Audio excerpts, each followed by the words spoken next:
My Morning Routine by Benjamin Spall and Xander. My Morning Routine isn't just a book about how successful people start their day. It's a deep dive into how the seemingly mundane early hours can shape the trajectory of our careers, relationships, and sense of self. Benjamin Spall and Xander spent years interviewing more than 60 successful people, CEOs, artists, writers, athletes, military generals, and entrepreneurs on the details of their daily beginnings.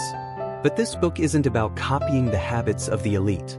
It's about identifying patterns, demystifying myths, and helping you craft a morning routine that works for you. At its heart, it's a celebration of intentionality, the belief that how you greet the day matters deeply in how you live it. Chapter 1. Waking Up, the First Decision of the Day. The book opens by exploring a deceptively simple act, waking up. This chapter asks, what time do you get up?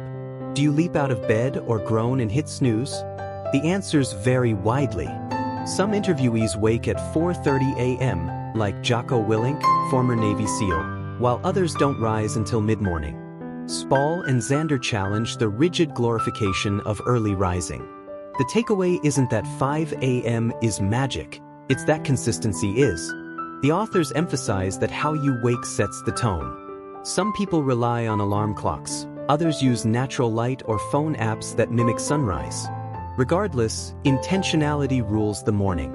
A good morning begins the night before, with a conscious decision about when and how to rise. This theme, intentionality over perfection, echoes throughout the book. Chapter 2.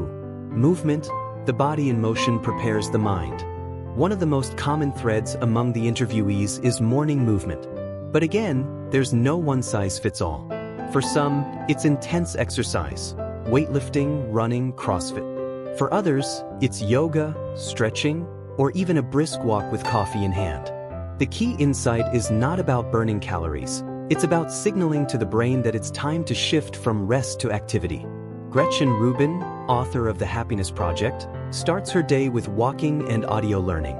Writer Ryan Holiday pairs journaling with physical activity. Movement wakes not just the muscles, but the mind. It combats morning sluggishness, anxiety, and sets a proactive tone. You don't need a gym membership, you just need motion. Chapter 3. Mindfulness and meditation, centering the soul. In a world buzzing with alerts and to-do lists, a growing number of the interviewed subjects intentionally insert slowness into their mornings. Meditation, deep breathing, gratitude journaling, and even prayer become anchors. Ariana Huffington talks about leaving her phone outside her bedroom to avoid being sucked into the vortex. Others use apps like Headspace or Calm. The goal is to create space between waking and reacting. Spall and Xander show that mindfulness doesn't have to be long or intense. Even 5 minutes of silence or journaling can be transformative. The essence here is presence, taking time to be before starting to do. This pause creates clarity and reduces the reactive chaos that consumes many modern mornings. Chapter 4. Nourishment, fueling the machine. Breakfast routines are surprisingly varied.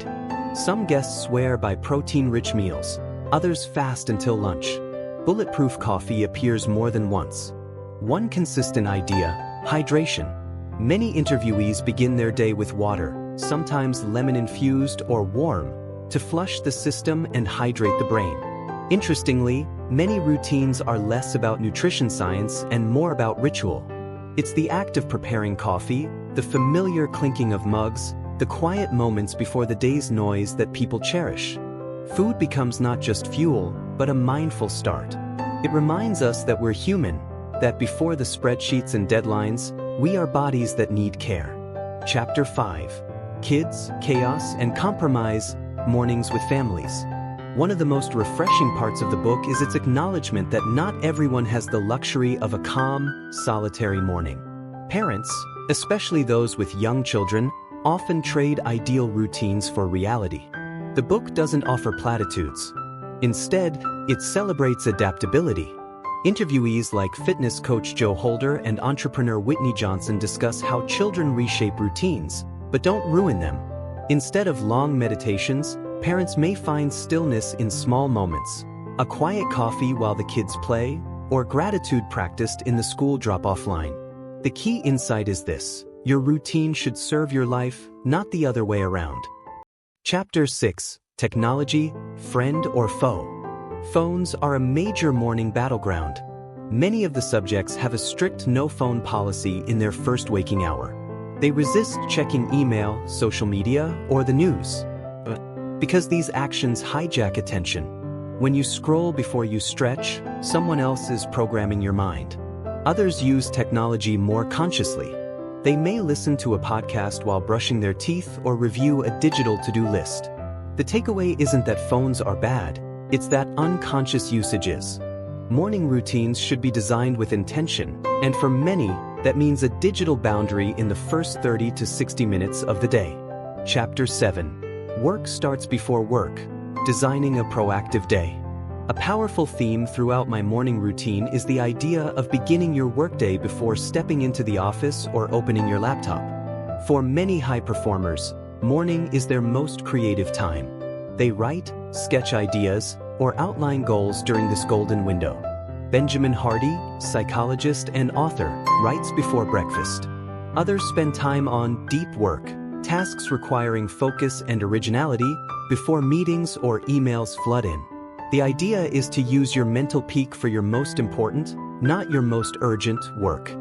Spall and Xander make the case that just 30 intentional minutes in the morning can produce more value than an entire distracted afternoon. Chapter 8: Travel and Disruption, Morning Routines on the Road. What happens when life gets messy? The book tackles this head-on. Travelers, parents, and entrepreneurs share how they adapt. The answer isn't to cling rigidly to routines, but to honor rituals. When structure vanishes, essence matters. If you normally meditate, maybe you breathe for 60 seconds in a taxi. If you journal, maybe you jot down one thought in your phone.